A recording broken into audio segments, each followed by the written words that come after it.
90 రోజుల కోర్సు పూర్తి చేస్తే చాలు 100% ప్లేస్మెంట్ సపోర్ట్ తో సాఫ్ట్వేర్ జాబ్ మీ సొంతం. వెంటనే కోడ్ జ్ఞాన్ డెస్టినేషన్ ని సంప్రదించండి. నమస్కారం అలగరి రవీంద్రనాథ్ గారు. నమస్తే అండి సరిగా. సార్, పాస్టర్ ప్రవీణ్ మృతిపై ప్రతి ఒక్కరికి కూడా ఆల్మోస్ట్ ఎన్నో డౌట్స్ అయితే రేజ్ అవ్వడం మనం చూస్తూ ఉన్నాం. అందులో కొంతమంది అది యాక్సిడెంట్ అంటూ ఉంటే, ఇంకొందరు అది మర్డర్ అని చెప్తూ ఉన్నారు. దాంట్లో భాగంగానే అసలు ఈయన ఎందుకు స్టార్ట్ అవ్వడం జరిగింది, దాంతో పాటు ఏదైతే 11 నిమిషాలు ఉందో ఈ 11 నిమిషాల్లో ఏదో మిస్టరీ అయితే జరిగింది అని మనం వింటూ ఉన్నాం. ఇంతకీ ఆ 11 నిమిషాల్లో అసలు ఏం జరిగింది, దీన్ని ఎలా చూడొచ్చు అంటారు సార్? పాస్టర్ ప్రవీణ్ పగడాల ఈయన యొక్క ఏదైతే అనుమానాస్పద మృతిగా ఎప్పుడైతే బిఎన్ఎస్ 194 సెక్షన్ ప్రకారం ఏదైతే జరిగిందో అప్పటి నుంచి గడిచిన 2 రోజులుగా 2 తెలుగు రాష్ట్రాల్లో కూడా దీని మీద కంటిన్యూగా అనేక చోట్ల సోషల్ మీడియా కావచ్చు, ఇతరత్ర అనేక మీడియా ప్లాట్ఫామ్స్లో కూడా ఈ డిస్కషన్స్ అయితే జరుగుతున్నాయి. మనం కూడా కొన్ని వీడియోస్ చేయడం జరిగింది దీనికి సంబంధించి. అయితే ఈ ఎంటైర్ ఎపిసోడ్లో అంటే ప్రవీణ్ పగడాల గారి యొక్క అనుమానాస్పద మృతికి సంబంధించి ఏదైతే జరుగుతున్నటువంటి డిస్కషన్స్లో భాగంగా రాత్రి 11:31 కొవ్వూరు టోల్గేట్ బ్రిడ్జ్ దగ్గర ఆయన బైక్ కనిపించడం, అది కూడా హెడ్ లైట్ లేకుండా కేవలం ఇండికేటర్స్ మాత్రమే ఆన్ చేసుకుంటూ కాస్త వంకటెంకరగా వెళ్తున్నటువంటి ప్రవీణ్ పగడాల గారి ఒక వీడియో చూపిస్తున్నారు. తర్వాత పోలీసుల యొక్క చెప్తున్నటువంటి విషయం ఏంటంటే 11:42 ఈయన మరణించి ఉండవచ్చినటువంటి ఒక విషయాన్ని కూడా తెలియపరిచారు. అంటే 11:31 నుంచి 11:42 వరకు ఉన్నటువంటి ఆ సమయం, అంటే ఈ 11 నిమిషాల్లో జరిగినటువంటి విషయం ఏం తెలిస్తే ఈ ఎంటైర్ మిస్టరీ కూడా వీడియో అవకాశం కూడా ఉంటుంది. ఇది నెంబర్ 1 పాయింట్. అయితే నేను ఈ వీడియో ద్వారా అందరికీ తెలియపరిచేది, ముఖ్యంగా క్రైస్తవ సోదరులు వీళ్ళందరూ చెప్పేది ఏంటంటే, ప్రధానంగా గుర్తుపెట్టుకోండి, దీని మీద ముమ్మరంగా దర్యాప్తు చేస్తున్నారు పోలీసులు. మీరు రకరకాల అభిప్రాయాలు వెలిపించవచ్చు, తప్పేమీ లేదు. కానీ ఇమ్మీడియట్గా మాకు తెలిసిపోవాలి, ఇమ్మీడియట్గా మాకు ఎందుకు చెప్పేయాలంటే వాళ్ళు కూడా మనుషులేనండి. పోలీసులు కూడా మనుషులే, గుర్తుపెట్టుకోవాలి. ఒక యంత్రాంగం ఉంటుంది, ఒక ప్రొసీజర్ ఉంటుంది, ఒక స్ట్రక్చర్ ఉంటుంది. ముఖ్యమంత్రి స్థాయి చంద్రబాబు నాయుడు గారి దగ్గర నుంచి ప్రతి ఒక్కరు కూడా దీని మీద స్పందించారు. డీజీపీ హరీష్ గుప్తా గారి దగ్గర నుంచి ప్రతి ఒక్కరిని కూడా దీని మీద అలర్ట్ చేశారు. ఇది ఎస్ ఆర్ నో, యాక్సిడెంటా లేదా ఒక మర్డర్ జరిగిందా, హత్య జరిగిందనే కోణం మీద పోలీసులు నిమిషాల్లో తెలియపరచడానికి అదేమీ ఇంకొక టెక్నాలజీ కాదు కదా. దీని మీద పూర్తిగా ఒక దర్యాప్తు జరగాలి. మీ ఆందోళన, మీ యొక్క అభిప్రాయాలు కరెక్టే, జరిగి ఉండొచ్చు, అభిప్రాయం వెళ్ళిపోవడం కరెక్ట్, కానీ మీరు అనుకున్నదే చెప్పాలని చెప్పి పోలీసుల మీద ఫోర్స్ చేయడం మాత్రం ఇట్స్ నాట్ కరెక్ట్ అంటాను. ఎందుకంటే ఒక ప్రొసీజర్ నడుస్తుంది అక్కడ.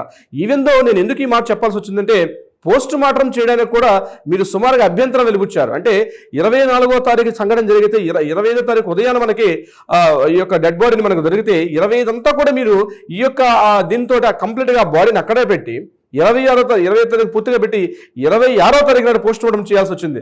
అది కూడా మీ యొక్క అభ్యంతరాలు లేవనెత్తారు. ఏంటని, మా యొక్క క్రైస్తవ సంబంధించిన డాక్టర్స్ ఉండాలని చెప్పి, మమ్మల్ని కూడా ఎలా చేయమని చెప్పి, అదేవిధంగా కుటుంబ సభ్యులు అందరినీ కూడా ఎలా చేయమని చెప్పి, అది కూడా వీడియోలో చేయమని చెప్పి కూడా చెప్పడం జరిగింది. ఎస్, కరెక్టే, తప్పేం లేదు. మీరు అన్నట్టుగానే అక్కడ ఎస్పీ గారు కూడా స్పందించారు.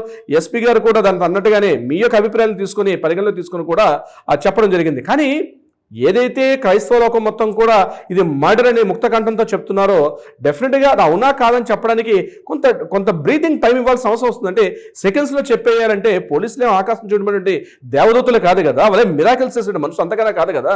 అది గుర్తు పెట్టుకోవాలి, మనం సహకరించాలి. మీ దగ్గర ఏమైనా అనుమానాలున్నా, మీ దగ్గర ఏమైనా ఎవిడెన్సెస్ ఉంటే, మీకు సంబంధించినటువంటి ఇంత కీలక పత్రాలు కావచ్చు, ఆధారాలు కావచ్చు, ఇవన్నీ ఏమంటే ఆయన చెప్పే ఎస్పీ గారు కూడా క్లియర్గా చెప్పారు.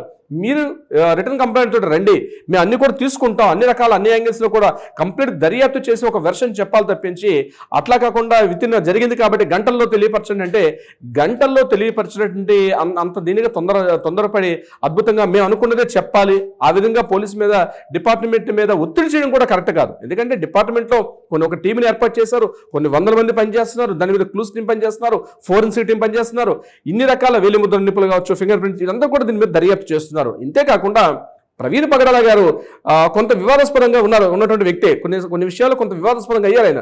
అంటే ఆయన చేసిన వ్యాఖ్యలు కొన్ని గడిచిన కొద్ది సంవత్సరాలుగా కొంతమంది మత విశ్వాసాలను దెబ్బతీసే విధంగా ఆయన సోషల్ మీడియా అనేక పోస్టులు పెట్టారు. దాని మీద మహమ్మద్ సమీర్ అనే వ్యక్తి కూడా ఒకరు ఛాలెంజ్ చేసుకుంటూ ఆయన కూడా మాట్లాడడం జరిగింది. అంటే మహమ్మద్ ప్రవక్త మీద ఆయన చేసిన కొన్ని కీలకమైనటువంటి వ్యాఖ్యలు ఆ మత విశ్వాసాలను కూడా దెబ్బతీసే విధంగా ఉన్నాయి. ఇమ్మీడియట్ గా వాళ్ళు కూడా మాట్లాడారు. ఆయన మాట్లాడి 31st క్షమాపణ చెప్పకపోతే డెఫినెట్ గా మేము ఫత్వా జారీ చేస్తామని చెప్పి అనేక రకాలుగా మాట్లాడుకోవడం, సోషల్ మీడియా వేదికగా మాట్లాడుకోవడం కూడా జరిగింది. దానికి స్పందించినటువంటి ప్రవీణ్ గారు కూడా సారీ చెప్పారు. దాని తర్వాత ఈ రోజు ఈ సంఘటన జరిగిన తర్వాత కూడా దీనిలో నాకేం సంబంధం పట్టించుకోలేదు, ఈరోజు అంతేకాకుండా మేము చేయలేదు, ఎందుకంటే ఆ రోజు ఆయన కూడా సారీ చెప్పారు కాబట్టి మేము పట్టించుకోలేదు అన్నారు. ఏదేమైనప్పుడు కూడా ఒక గుర్తు పెట్టుకోవాల్సింది ఏంటంటే ఈ సంఘటన ఒక కొత్త గుణపాఠాన్ని నేర్పుతుంది. క్రైస్తవ లోకానికి గుణపాఠాన్ని నేర్పుతుంది. నాట్ ఓన్లీ ఒక విశ్వాసం చెప్పట్లేదు, క్రైస్తవ లోకానికి గుణపాఠం నేర్పుతుంది. వీళ్ళ గురువు గారు అయినటువంటి పిడి సుందరరావు గారు ఎవరైతే ఉన్నారో, పిడి సుందరరావు గారి మాటలు ఒకసారి మీరందరూ కూడా వినాల్సిన అవసరం కూడా ఉంది. ఆయన ఒకటే అన్నారు, అనేక వందల సంవత్సరాలుగా క్రైస్తవులు ఈ దేశంలో ఉన్నప్పుడే కూడా కేవలం బైబిల్ మాత్రమే మత ప్రధానం చేసుకున్నాం తప్పించి ఇతర మత విశ్వాసాలను దెబ్బతీసే విధంగా ఎక్కడ కూడా మేము మాట్లాడలేదు. అందువల్లే ఇప్పటివరకు కూడా చాలా మంది బిషప్పులు వీళ్ళందరూ కూడా ఇక్కడ రకరకాల మిషనరీ స్కూల్స్ పెట్టారు. చాలా రకాలుగా మదర్ తెరీసా దగ్గర నుంచి ఎంతో మంది ఇక్కడ ఏర్పాట్లు చేశారు. చాలా మంది ఒక సోదర భావంతో వెలిగారు. కానీ ఎప్పుడైతే ఇతర మత విశ్వాసాలను దెబ్బతీసే విధంగా మాట్లాడడం స్టార్ట్ అయిందో గడిచిన కొద్ది సంవత్సరాలుగా ఈ యొక్క రాష్ట్రంలో ఈ అశాంతి వాతావరణం నెలకొంది. ఎందుకంటే ఈ విషయం చాలా సున్నితమైంది శ్రీ గారు. ప్రధానంగా ఏంటంటే ఇతర మత విశ్వాసాల పరిస్థితి ఎలా ఉంటుందంటే వాళ్ళకు ఉన్నటువంటి సిద్ధాంతాలు పాటిస్తారో, వాళ్ళ ఆచార వ్యవహారాలను పాటించుకుంటూ వెళ్తారు. కానీ వీళ్ళ ప్రధానం ఏంటంటే సువార్త చెప్పాలి, అదేవిధంగా ఇవాంజలిస్ట్ ప్రచారం చేసుకుంటూ వెళ్ళాలనే ఒక ఏకైక సిద్ధాంతంతో ఉన్నటువంటి ఈ మత విశ్వాసం వీళ్ళకు ఉంటుంది. ఇక్కడే ప్రాబ్లమ్స్ అనేవి స్టార్ట్ అవుతున్నాయి. రాజ్యాంగం చెప్పినటువంటి విధి విధానాల ప్రకారం ఎవరి మత విశ్వాసాలను కాపాడుకోవడం వల్ల ఎటువంటి సమస్యలు రావు. రాజ్యాంగం పూర్తి స్వేచ్ఛ కూడా ఇవ్వడం జరిగింది. ఎవరి మత విశ్వాసాలు, ఎవరి ఆచార సాంప్రదాయాలు పాటించుకోవచ్చు. కానీ ఇతర మత విద్వేషాలను రెచ్చగొట్టే విధంగా ప్రలోభపెట్టినప్పుడే ఇవి జరిగే అవకాశం ఉంటుంది. దీని మీద చాలా మంది బిషప్లు కావచ్చు, పాస్టర్స్ కావచ్చు, చాలా సందర్భాల్లో సామరస్యపూర్వక వాతావరణం ఉండేది. కానీ ఆ చిన్నటి సున్నితమైన తెర, ఒక సన్నటి తెర ఎప్పుడైతే ఆ తెరను తొలగించే ప్రయత్నం చేస్తారో, ఒకరి విషయాల్లో ఎప్పుడైతే ఒకరు ఇంటర్ఫేర్ అవుతారో డెఫినెట్గా వారి మనోభావాల దెబ్బతినే అవకాశం కూడా ఉంటుంది. పాస్టర్ ప్రవీణ్ పగడాల గారి విషయం కూడా నేను చెప్తున్నానంటే, ఈయన మృతి జరిగింది, ఇది మృతి అనుమానాస్పద మృత లేకపోతే మర్డర్ జరిగిందండి. దర్యాప్తు సంస్థలు పూర్తిగా దాని మీద ఆ కోణంలో పరిశోధిస్తున్నారు, దర్యాప్తు చేస్తున్నారు. సమగ్ర దర్యాప్తులు ఏ చిన్న అవకాశం లేకుండా, ఎందుకంటే ఆంధ్రప్రదేశ్ పోలీస్ వ్యవస్థ అనేది అద్భుతమైన వ్యవస్థ.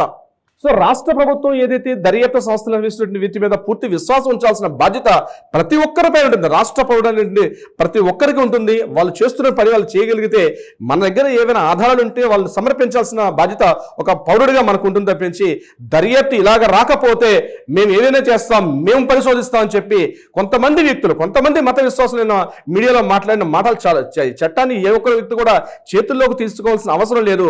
మీరు చేయకపోతే మేం చేస్తాం. ఇటువంటి రకాలటువంటి ప్రలాపనలు, ఇటువంటి రకాలటువంటి ఏవైతే మాటలు ఉంటాయో సామాన్యుడికి అర్థం కాదు ఏం జరుగుతుంది ఏంటని చెప్పి. విషయాన్ని సంస్థలు ఉన్నాయి, వ్యవస్థలు ఉన్నాయి. ఈ వ్యవస్థల పరంగా పనిచేయాల్సిన ఆవశ్యకత ఉంది. ఒకరికొకరు సోదర భావంతో పనిచేసుకోవాల్సింది. ఎవరి మత విశ్వాసాలు, ఎవరి ఆచార వ్యవహారాలు వాళ్ళు పాటించుకున్నప్పుడు ఎటువంటి ఇబ్బందులు కూడా రావు. ఇది కూడా ప్రవీణ్ పగడాల గారి విషయం మీద అందరూ కూడా స్పందించాం. కానీ వాళ్ళకి దర్యాప్తు సంస్థలకు మనం సహకరించాల్సిన బాధ్యత అయితే ఉంది. వాళ్ళు చేసే వరకు వెయిట్ చేయాలి. మీడియా కూడా అత్యుత్సాహం ప్రదర్శిస్తున్నారు. నా వరకు తెలిసి బీయింగ్ అన్ అడ్వకేట్గా నేను చెప్తున్నాను, ఒక మీడియా కూడా అత్యుత్సాహం ప్రదర్శిస్తున్నారు. దీనిలో కంప్లీట్గా వాళ్ళ కుటుంబ సభ్యులు కూడా పెద్దగా దీన్ని స్పందించట్లేదు. ఆమె కూడా వచ్చారు. ఈవెన్ ఈ యొక్క హడావుడితోటి వాళ్ళ భార్య ఈ రోజు బాధపడుతుంది. ఏంటంటే ఆ డెడ్ బాడీకి జరుగుతుంది, ఆ ఏదైతే సెమిటర్ లాస్ట్ జరుగుతుంది ఆ అంత్యక్రియల కార్యక్రమంలో కూడా వాళ్ళు మిస్సెసరిగా పార్టిసిపేట్ చేయలేకపోయారు. వాళ్ళకి ఒక బాధ ఉండిపోతుంది, జీవితాంతం వాళ్ళకి ఒక బాధ ఉంటుంది. ఈ హడావుడిలో వాళ్ళ కుటుంబ సభ్యులు కూడా లేకుండా రకరకాలటువంటి సిచ్యువేషన్స్ అక్కడ క్రియేట్ చేసిన పరిస్థితి వచ్చింది. నేను ఒకటే కోరుకుంటున్నాను ఈ వేదిక ద్వారా, బీయింగ్ అన్ అడ్వకేట్గా చాలా సంస్థలు, చాలా విషయాల్లో దర్యాప్తు బృందాలు అద్భుతంగా పనిచేస్తున్నాయి. సహకరించాల్సిన బాధ్యత ప్రతి ఒక్కరికి కూడా ఉంటుంది. శ్రీ గారు, thank you sir, thank you so much. Thank you so much అండి. సుమన్ టీవీలో మీ పర్సనల్ అండ్ బిజినెస్ ప్రమోషన్స్ కోసం కింది నెంబర్కి కాంటాక్ట్ చేయండి.